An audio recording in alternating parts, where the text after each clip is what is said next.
And we're live on Book Chat Live. And this week we have the amazing John, is it Maly? Maly. Maly? Maly.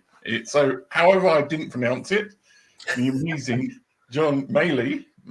And you are the author of Juris Ex Machina, which unfortunately, because it's on pre-order, it doesn't show on the Amazon display, but we will talk about it at the end. So, and you'll be able to tell everybody about how wonderful your book is. So, very briefly, describe like who you are and what kind of led you to pick these books in general. Sure. So, my name is John Maly, as was said earlier. I would say, as far as things I've been interested in, I've always been interested in technology. I went to college for computer engineering, and I sort of knew from a very young age that I wanted to do that. And then I kind of had this side field of study, which was psychology. The novel I wrote is sort of a combination of the logical combination of psychology and computers, which is artificial intelligence. But I've always been quite interested in kind of delving into both. And so, I think that as some of the books I have picked, I think speak to, I think it's sort of interesting to look at the corner cases of really strange circumstances and how it affects the individual. And then I think, at a societal level, how it affects the society. So that's something I try to explore in fiction. Okay. So shall we start with the first book then? Sure. A Man's Search for Meaning by Viktor E. Frankl. So this book's been recommended before, but quite a long time ago. So why did you pick this one? Right. So this is my particular copy. This is interesting because Viktor Frankl is considered the father of the field of existential psychology. Yeah. And what this all stemmed from is that he was separated from his family and he was sent to a concentration camp during World War II. And in this concentration camp, he arrives with everybody else and he sort of looked around and he said, okay, these strapping, fit, younger guys, they're going to outlast all of us. And, we're kind of the older people. Our time is probably limited. And what happened is, time advanced is he started to see some of those people kind of give up hope. Mm-hmm. And he realized that and this is something you see echoed in, wilderness survival guides and things where it's very much about your mindset. And so what he realized is that the people in this concentration camp who persevered, to the extent they were allowed to by fate and bureaucracy that was there, the people who really stuck it out as long as possible were the people who had some unfulfilled idea of destiny. Like, I need to get out of here so I can go be there for, my sister, or so I can go write this book I've always wanted to write. And so he started kind of noticing this and realizing how important that was. And he developed this school of psychology that was all about framing all kinds of, major reactions to major life events like, grief and other things to looking at meaning. And that's something that a lot of schools of psychology don't really get at is, do you have meaningful things in your life? They want to know, are you happy? Are you happy sitting on your couch and watching a football game and playing some console games? Or, is there anything that you really feel like you uniquely can accomplish that nobody else can? And that thing tends to be what keeps people, alive in survival situations like that. Okay. And it sounds like this kind of made an impression on you when you read it. Would that be a correct statement? Yeah, my background was, in college was sort of conventional psychology. I didn't take any existential psychology classes because it all sounded very philosophical and theoretical. And I do think it's, an area that's been kind of overlooked in conventional psychological approaches. So it's, I've been studying it since I learned about it, and kind of slowly in the background, and it continues to surprise me. Okay, so let's go on to the next book.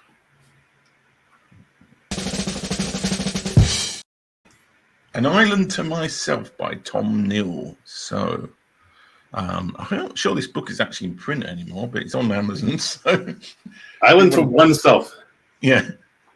So it's the only book in my list of favorites that has a guy with a loincloth on it. But okay. the premise of this book, and that's the guy, Tom Neale, who wrote it. Oh, okay. And he was this guy who was, I believe, in his 40s or 50s, and he was from New Zealand, and he was sort of listless, and he worked as a clerk in these different shops and different marinas, and was paying the bills, and he wanted to just kind of escape it all, which is a story that we kind of see echoed in a lot of different books.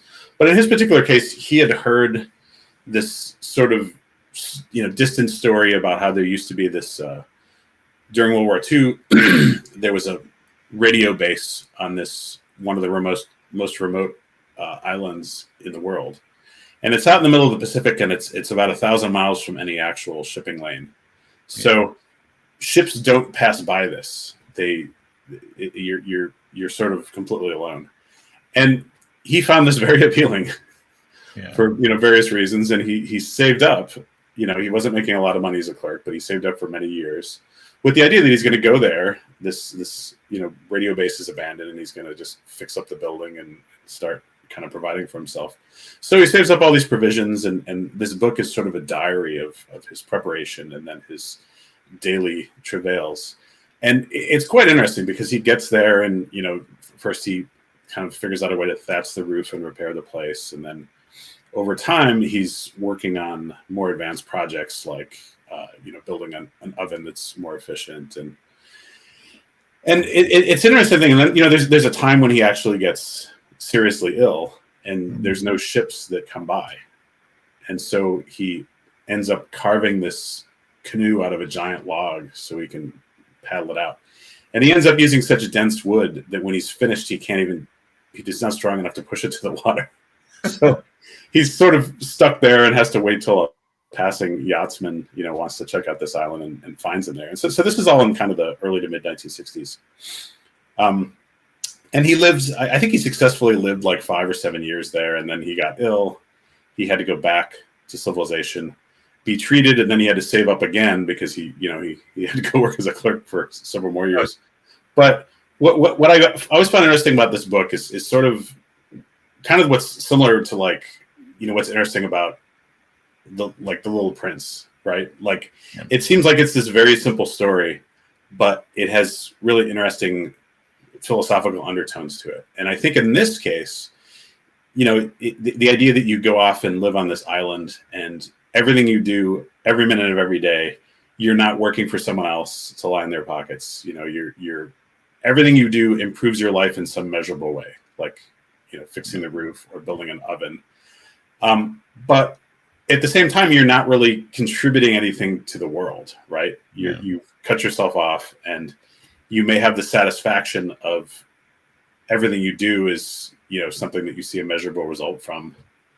But at the same time, when you die, does anybody really notice, because you're not really connected with society? So it's an interesting book. He gets to the point where he starts really craving meat, and he sees, I think it's a wild pig he sees, and then he can't bring himself to kill it because it's like his companion. Oh, yeah. It's very Robinson Crusoe-esque. Yeah. I mean, I think there's probably a world of difference between the romantic ideal of being on an island and the actual reality of doing it. It sounds like encountered that. There is, and I think that's what's so fascinating about the book, is you get to learn about it in a direct way. Okay, let's go on to the next book. The Man Who Mistook His Wife for a Hat by Oliver Sacks. So he has a whole series of books. Yes, I think I've added one in that you probably haven't got there for the thing. We'll talk about this one first. This is another one, and I'll leave the one that you have not mentioned yet. or that has not been mentioned. And the premise here is Oliver Sacks was, he was the guy, the true story guy behind the book and the movie Awakenings, where he worked in an ward, and he sort of explored neuropsychology. And what's interesting about these books is it gets at kind of the corner cases I talked about earlier, where in one case there's this, and I think he's writing these in the 1980s, but he's writing about this guy who has anterograde amnesia, which means he doesn't form new memories long term. So as far as this guy knows, he's still in the 1960s, and so he's sort of this like permanent hippie, and he wakes up every morning kind of thinking it's the 60s. And then there's another one where there's a artist who paints in colors and oils, and he ends up, as a result of an accident, he ends up cortically colorblind, which means that instead of just missing the distinction between red and green, for instance, you lose all sense of any color, and all you have is different shades of white and gray and black. And one of the effects of that is that it makes you see everything as being sort of dingy. There was a movie called Pi, P-I, and it was filmed entirely in high contrast black and white. And I think it sort of got at the edges of this, which is that everything to you looks sort of dirty and dingy. And he went from being this guy who would create all these, things of beauty on a canvas, to somebody who just thought everything he saw was ugly, including his own studio when he would walk into it. So, it dealt with him sort of learning to come to terms with that and realize that there's additional awareness that comes from having to kind of frame things in very different parameters. So there's stories like that. I think there's one of somebody who loses, I think it's agnosia, where they lose awareness of an entire field of view. So if you're shaving, you only shave the right side of your face, and you kind of forget that the left side of your face exists.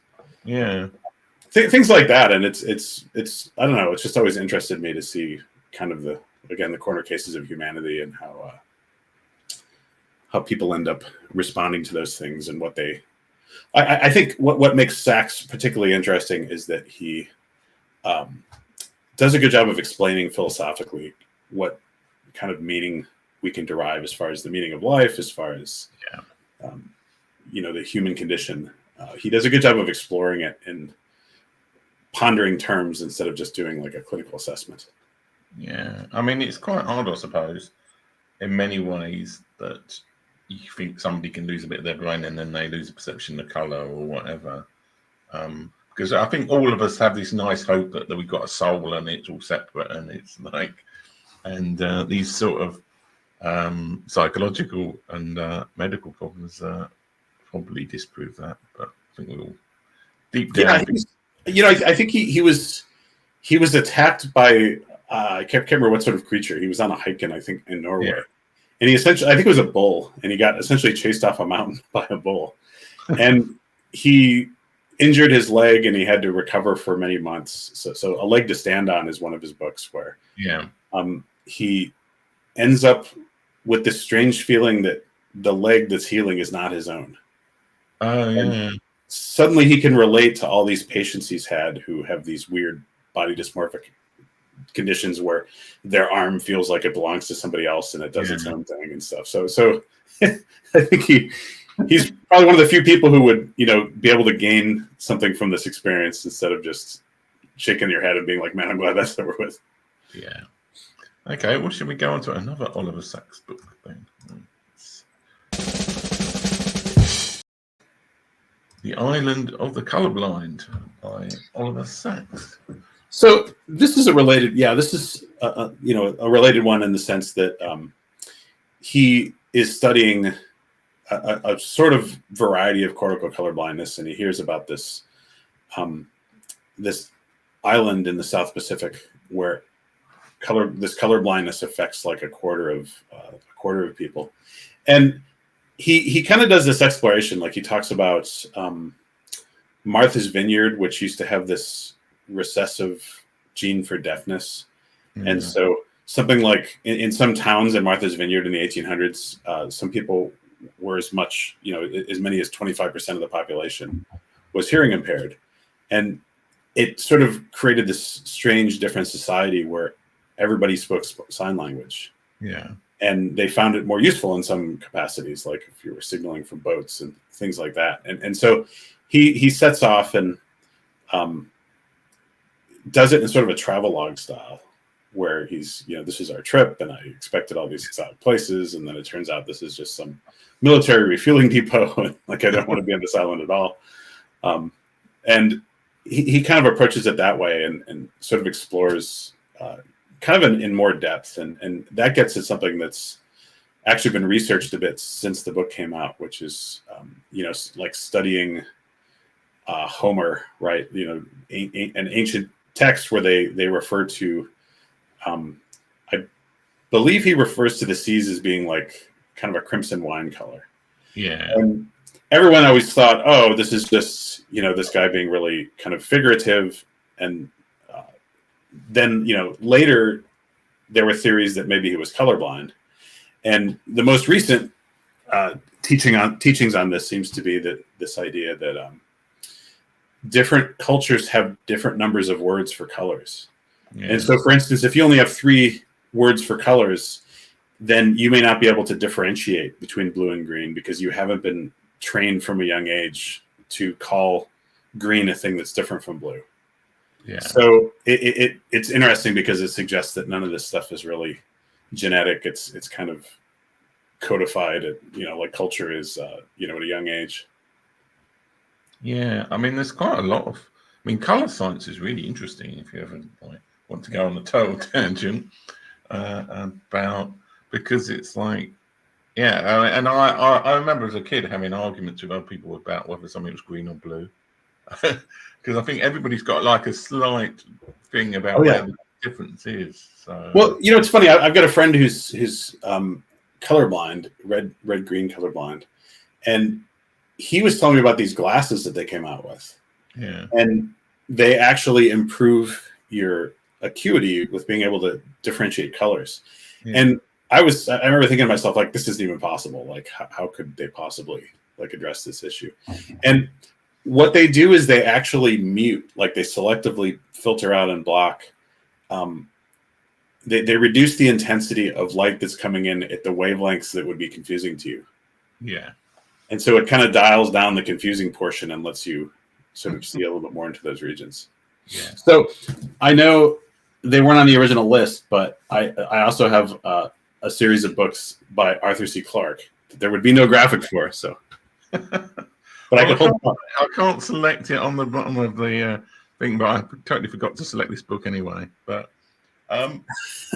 shall we do them in order? We'll get to the one before your book, and then we can do Arthur C. Clarke. You can Arthur C. Clarke in. I'm shuffling the stack like a faro dealer as we speak. So yeah, right. So let's go on to The Slow Regard of Silent Things by Patrick Rothfuss. Is it Rothfuss or Rufus? I don't know. Rothfuss, yes. Rothfuss. I have an image for this one because I read it on Kindle. Yes. Oh, quite an interesting looking cover, isn't it? So, he's this fairly famous fantasy author in the U.S. and he's, he had this trilogy he was working on, and at some point, the story of this is quite interesting, where he was asked to write for this compendium of short stories called Rogues by another author, and so he thought, okay, what would be an interesting character in between novels that I could develop and do some fairly short kind of an essay on, and he started working on this one sort of side character from one of the books. And he realized fairly quickly it was too interesting and too unconventional that he couldn't possibly fit it in the word limit for this compendium. So he ended up turning it into a novella, and it's quite interesting because it doesn't have a very traditional plot. It's about this young woman who's living down in the sewers underneath this town, and she sees things very differently. She's not, she kind of has her own way of perceiving reality that's based around kind of this almost urban magical fantasy sewer system. Yeah. Sewer system in a fantasy novel. And he even says, in the prologue, you're probably not going to like this book. Like, this is not something you should necessarily be reading. But I thought it was just really interesting because it was so far outside of, this already very well written and well plotted out trilogy.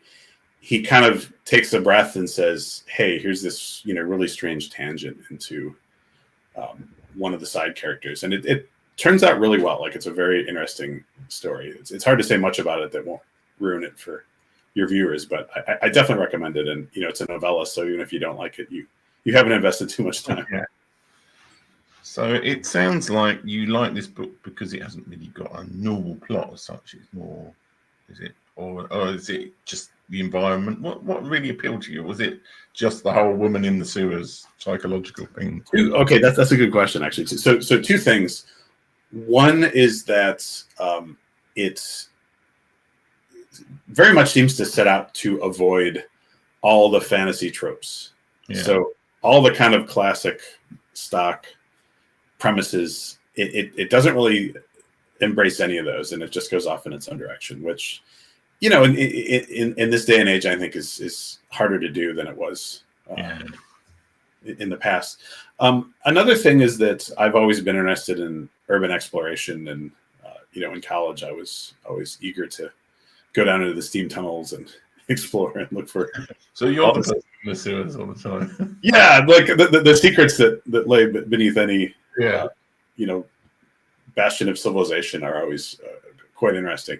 And that's, I think both those things are things that I strove to do when I wrote my book, is first of all have some underground exploration, just because it was something that's always been sort of near and dear to me, and then second of all to try to not have conventional tropes.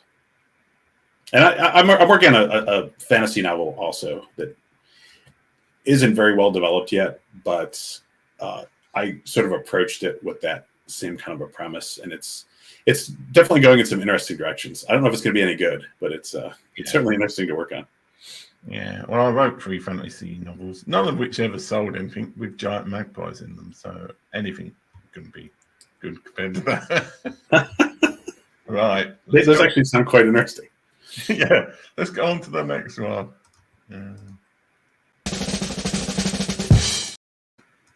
Snow Crash by Neal Stephenson. So, why this book? Snow Crash. So this is, I think I got my decade right. It is one of the all-time best, most acclaimed sci-fi novels of the 1990s. Yeah. It could be 80s, but I think it's 90s. And, I'd read sci-fi as a kid, and I would say this was the first one I ever read as an adult that just was, because my approach when I was younger is that I would go and see who won, Orion Awards and Nebula Awards, and I would just work my way down the list. And, that tends to sort of push you through all the mainstream, popular sci-fi titles early on. And I discovered this one when I was already probably in my late 20s or early 30s. And it's really interesting because it's got, it's very fast paced. It's not a tremendously thin novel. It's, what do we have here? Almost 500 pages, but it keeps going at this really good clip, and it does a really good job of, like several of Neal Stephenson's novels, where it kind of ties it back into kind of these ancient tides of societal development, and painting it in kind of a larger picture. And he does that with some of his other novels too. One thing I really appreciate about Neal Stephenson is he founded this thing with University of Arizona in the US, and it's called Project Hieroglyph. Yeah. And I think it may be defunct now, but the premise was that so much modern sci-fi is kind of humanistic dystopian stuff, and so it's society has collapsed for this reason, or society has collapsed for that reason, and it's whether it's the environment or warfare or a nuclear disaster or a disease, like it's never a pretty picture. And he founded it with this idea that like when he grew up, sci-fi was all about sort of like the Jetsons, right? There were people flying around in cars and flying cars. We had robots as servants. We had these buildings that were so limitlessly high that we could live in. And one of the early projects they did is they said, okay, we want to incentivize people to write stories that push the boundaries and take an optimistic view on what humanity could achieve. And one of the forums, for instance, and one of the topics they had was, how can we build a building that's like a mile or two high? And what if we did do that, what would that look like? What would be sort of culturally different about it? And I think we've kind of lost some of that in our society. Like you had, Nikola Tesla had this idea that we would build this ring, kind of a subway tube, all the way around the Earth, and we would connect it. And once it was, completely going around, we would kick out the supports, and it would just sort of hover there.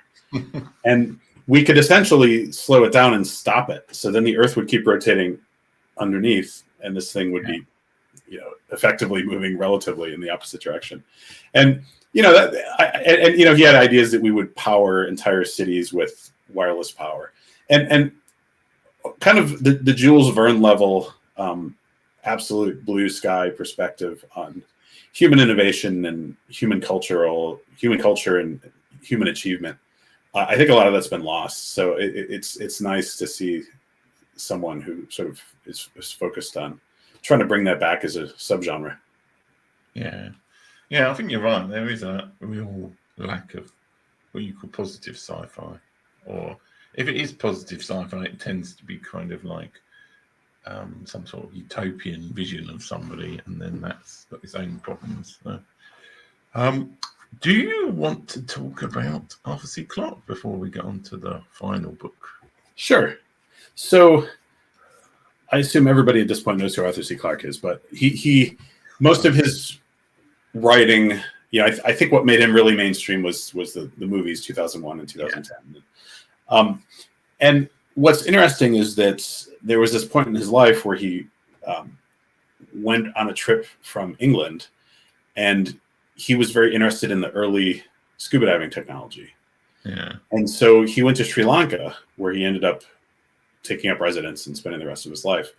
But when he first went out there, he did it because he was, going out and treasure hunting and trying to find wrecks that he had heard of and things of that sort. So he actually ended up writing a trilogy, and I have the Blue Planet trilogy is what it was called, and I think it's from the 50s. And there's also this little one because it was, I think two of them I could find really easily, and one of them I just couldn't.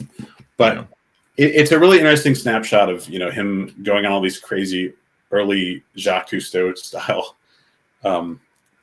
undersea expeditions, and he ends up training these giant Goliath grouper to do tricks and swim through hoops and things.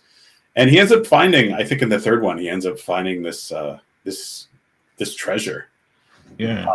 And it's always fascinating to me when you see an author who's very famous and well known for a certain genre, and then you find out that they have this kind of side interest. And so for Oliver Sacks, for instance, his side interest was he was fascinated by botany. Yeah. And so he's got these books that are like travel logs of going to like Oaxaca, Mexico, and studying ferns. And if you read them, it's quite clear it's Oliver Sacks, but it doesn't have any of the kind of psychological lesson involved.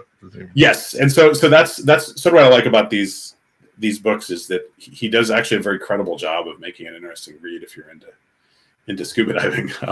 That's in no way related to sci-fi. So, well, yeah, but that's often interesting, really, isn't it? Anyway, shall we get on to the final exciting book, which again I can't put down because it's on pre-order at the moment, but we'll talk about it. Juris Ex Machina by John Maly. Oh, I got your name wrong ago. Maly. Maly. Yes. So I will hold this up. Yeah, And I'll grab a bit more because it's like, yeah, there you go. It's like a full. So it's on pre-order, is it? At the moment? so and see, this is not short either. It's kind of Yeah. but this one is strangely it is available in soft cover. It's supposed to be coming out on June 5th. Yeah. So quite soon. It's through some strange twist of fate already available on Amazon. In trade version, it is, I think, available for pre-order on Kindle, and then the hardcover is I still haven't gotten proofs for. So there's this strange asymmetry in the ether of printing that I don't understand that is at work here. And that is actually, that's my first book. So that is a book that has just recently been finished. Yeah. And this is something that, I taken this writing program at Stanford University, and it's their writing certificate program. And it's a specific program. It lasts, I think, 2 years, and it is specifically about novel writing. Yeah. And one of the very first things we did in that class, in the very first class, was we were supposed to take apart and analytically dissect some favorite book of ours. And I actually picked Snow Crash, the one we talked about before, because I thought that it did a great job of being very fast-paced in a way that sci-fi books had not been in my experience. So I had studied that, and when I was in law school, I read this this law review article from 1959, actually also from the Stanford University Law Review. And it was strange because it was trying to sell you on this idea that every law can be written in the form of a mathematical equation or a logical equation. Yeah. And, coming from this perspective of having been a computer engineer before law school and writing software, you see these things and you're like, wow, this I could write this program really easily. And it sort of planted the idea that, it wouldn't be hard to come up with artificially intelligent judges and jurors. So that kind of, grew. And then when I took this writing program and we had to pick a novel, I was like, wow, this is going to be a really difficult novel to pick. Like, it's the most difficult idea I can think of. So it seems like while I have the expertise at my disposal of all these professional writers and professors, this is the one I should be trying to work through, not like a simpler one. So in a nutshell, it's a speculative legal thriller that's set in a future where technology and justice are completely intertwined. And so there's this teenager who's a kleptomaniac and a hacker, and he's really not anything more than a petty criminal. And he somehow gets falsely convicted of mass murder. So he is sent to this very nasty prison. And then meanwhile, he knows that whoever actually did this is still out there, and everyone is now resting and happy that they caught the perpetrator, and no one is even looking for the real perpetrator. So, his family is back in the city, is still very much in danger. And so it was kind of a, I think that the sort of underpinnings and the spiritual underpinnings of it are that, the kind of fast-paced cyberpunk aspect of Neal Stephenson, and combined with, one of the perspectives is from his attorney who's trying to figure out what happened and track down all the kind of evidence of what was done. So that is more kind of like a Grisham novel. So, again, I approached it with kind of the secondary goal of avoiding conventional sci-fi tropes, and even sent it out to the most voracious beta readers I could find, who, people who read 100 new sci-fi novels every year, to make sure I wasn't unknowingly rehashing a key aspect of some prior novel. So that is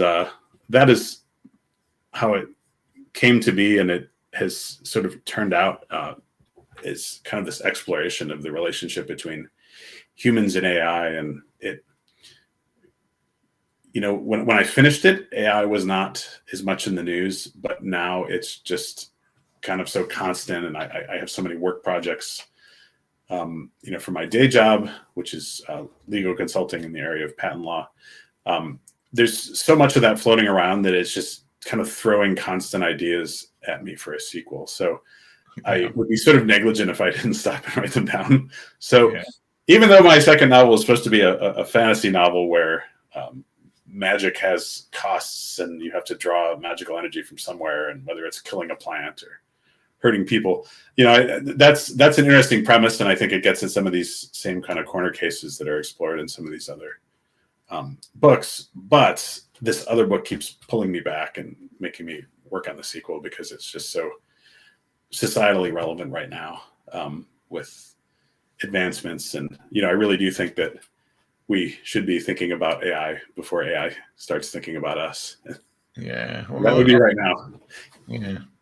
And that gets at the challenge of writing a sci-fi novel, right? Because you can write a sci-fi novel, and 10 years down the road, maybe you guessed wrong, or maybe now the things in the story are so much closer that they seem obvious, and it's not as wondrous to work.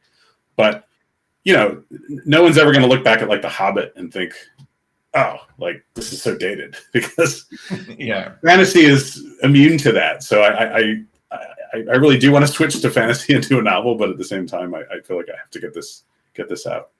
Yeah, I mean, it's I would say like Minority Report would be, but Minority Report was like kind of different because it was precognition, where this sounds like it's AI is the thing that is doing the justice work. Is that kind of correct assessment? It is, yeah. And the attorneys end up being more like programmers because they have to choose what way to present the evidence to the computers and what way to kind of format it. And if you're appealing or challenging a ruling, you have to do it in such a way that gets it kind of the underlying logic. And so, and the interesting thing about artificial intelligence is it's not like writing any other computer program, right? Because normally you write a computer program and it's this procedural list of steps you take. And in this particular case, in the case of neural networks, there are these grids of numbers and layers and layers of those. And that's what's doing the actual computation. And it ends up in a really difficult situation. I mean, I see this in my day job, as an expert witness. If you're working on a case where there's AI, you can't just point at it and say, this is the line of code that accomplishes this task. And, you'll maybe have like 1,000, if an AI has been around for 10 years, it'll have like, hundreds of inputs. And some of those were done by people who are no longer at the company. And you ask somebody, what does this one do? And no one still in the organization has any idea. And the way AI works is that if it's not relevant, it won't use it. So it doesn't say, stop giving it to me. It's kind of like if you have tools on a bench. There may be some that you never use, but you don't ever throw them away. That's what AI looks like. So it would just de-emphasize something if it's not useful, and you'll have no idea if it's actually like used to any significant effect. So it's going to be a very interesting future where we have to have a intuitive approach, almost kind of an instinctual approach to dealing with AIs and computers that isn't quite the same as what a programmer does now. Yeah, well, I used to be a programmer for like 18 years, but I never even though I did like MSc computer science, and neural nets were a thing even when I was doing it in like the 90s. I wouldn't be able to tell you how the hell they work. It's like we're building all of this stuff, and I mean, they are regurgitation machines, really, AI, in the way that they work. They're not really thinking as such. They just look like they're thinking. And I think that's a good way to put it, because it is sort of, a simulation of consciousness. And, the way neural networks worked back then and the way they work now, it's fundamentally not that different. They've added layers and they've added way more nodes to the problem. So there's now these giant server farms. And what that gives you is surprises, right? Like when they first realized that an AI could lie to you, or that an AI could lie to another AI to pretend it's human. And it starts to seem very self-aware and very, very human. So that's another interesting thing is, I think that what's going to drive a lot of regulation when it comes to AI rights, it's not going to be when AIs finally become self-aware. It's going to be when AIs first become really cute and cuddly, and hit your heartstrings, even if they're just sort of feigning self-awareness. that's going to be when we're going to start really thinking about this as a society, I think. Well, we tend to anthropomorphize everything anyway, so that's true. That's true. We're already probably halfway there. To AI, and it's like we just need to give it like a little, furry avatar, and I think we'll be we'll be screwed basically. Yes. Okay, so I ask guests on the show generally two questions. One you've kind of talked about, but what I used to ask people was like, if you had to pick one of these books to recommend to somebody, which book would it be? But now I've evolved into asking, what would your logical process be if you met somebody to pick one of these books to give to them? What would be your sort of flow chart? In what questions would you ask the person, and how would you determine what book to give them? That's an interesting question. I mean, I think that too often people attach themselves to a genre. Yeah. And they consider it their genre, and they tend to do a deep dive into it. And one thing I learned from my writing program, and the reason I learned it from that is because I was, I think, the only genre fiction writer in the entire program. Oh. Everyone else was doing literary fiction. Oh, okay. Every discussion they would mention, oh, have you read this new, really important literary work from this person? And it was amazing. Like something like, 19 out of 20 times my answer was like, I've never even heard of that book. Yeah. And I started digging into it. And then around the time the Kindle came out, I got really interested in just downloading all the classics that were free and digging in and seeing what I kind of missed when I was studying engineering and psychology and not taking any humanities classes in the entirety of like 12 years of college.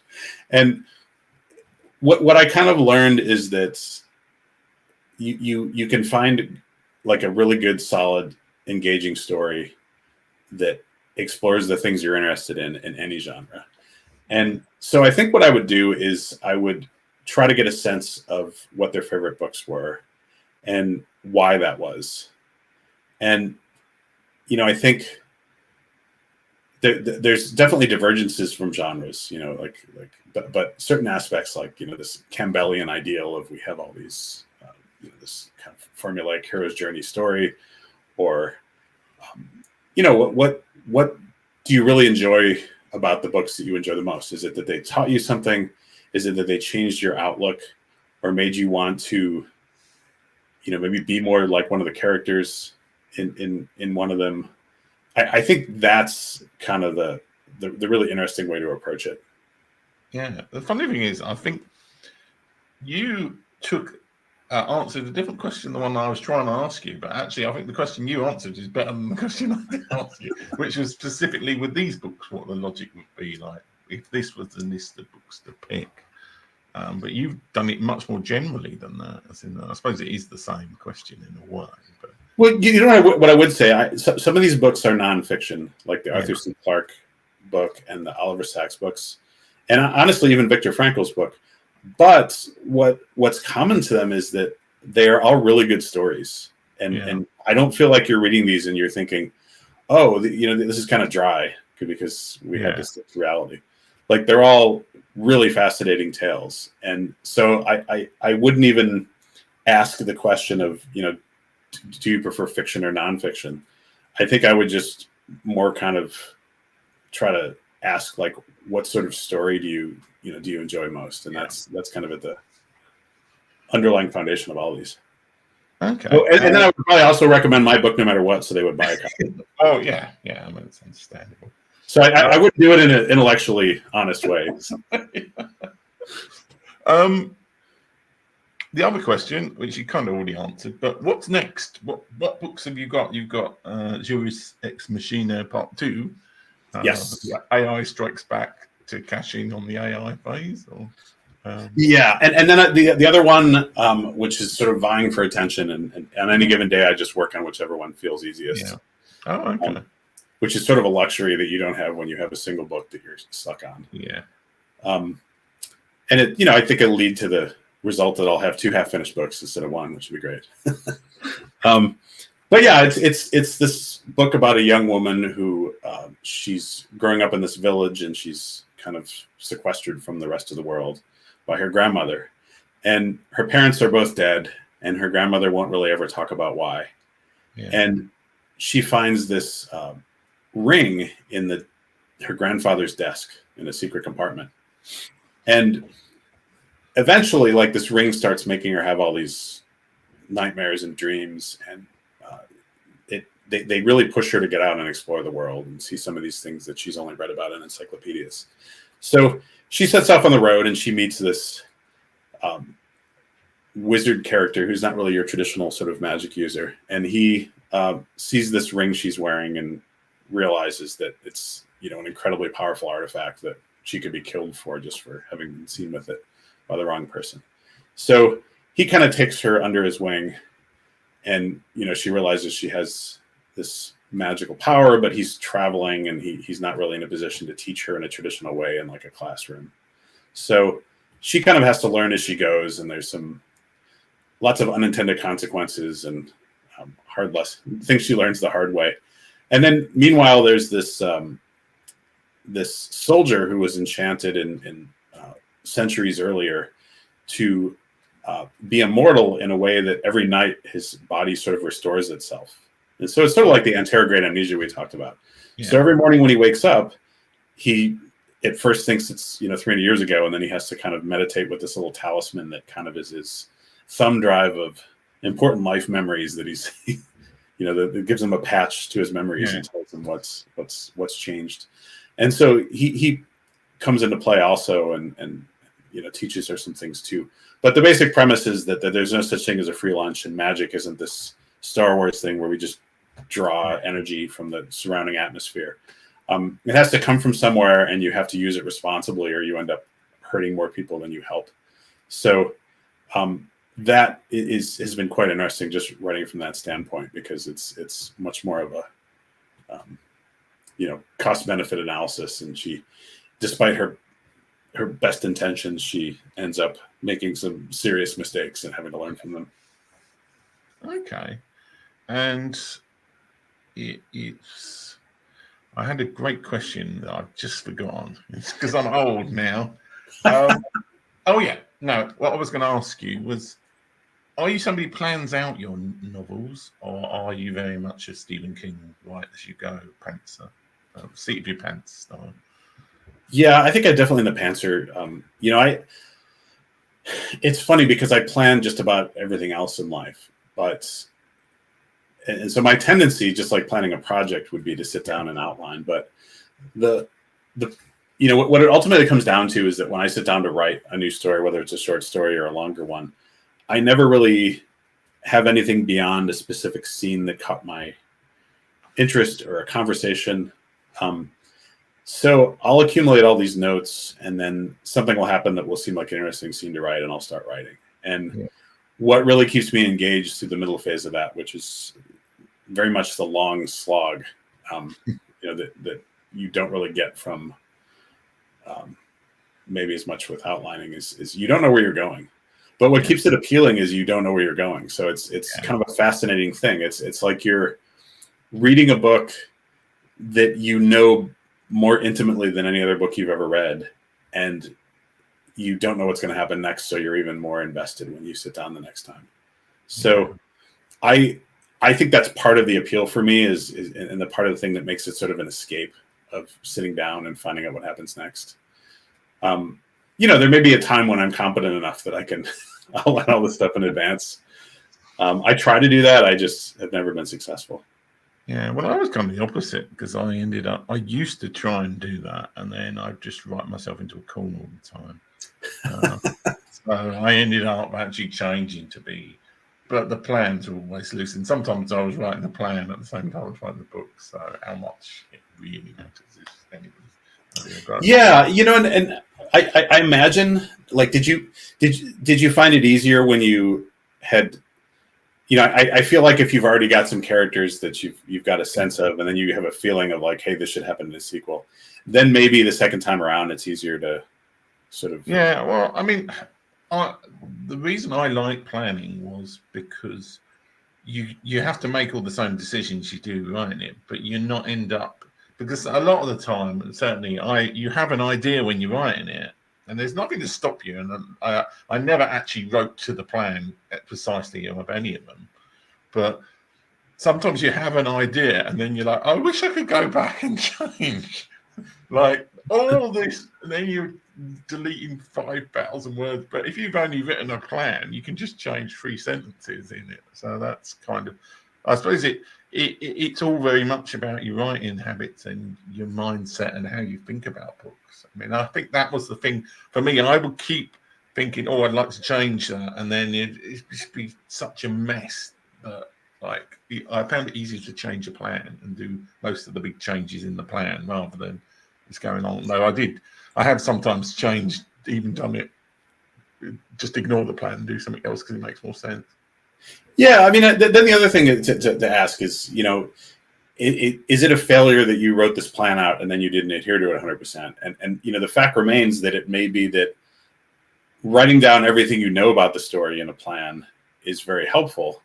And if there's still some question marks, the plan still helps you launch into this process. And you know, never when you're writing do you think, oh, I could change this up and I could do this other thing instead.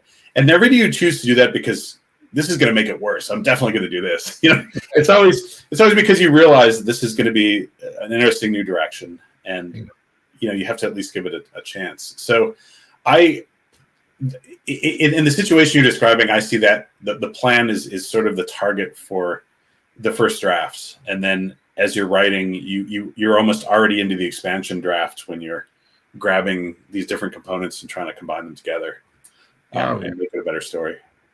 Yeah, I mean, it's writing in itself is just very interesting, and I think, as I say, because I came from a similar background to you, I used to do software development and stuff, and then wrote some time travel books, and then wrote some fantasy books, and then I wrote a book about social media. So it's reassuring that you've still been able to be like a productive member of society coming from that background. It's you know, inspiring to me. Well, yeah, whether I am still a productive member of society is a whole nother matter.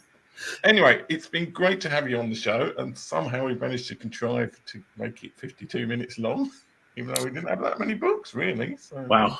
Yes, that was a lot of minutes per book. But I appreciate you having me on, Tim. You know, as far as you know, my website is johnmaly.com, just like it says there. And if you want to keep up on the current novel or future ones, please check it out there.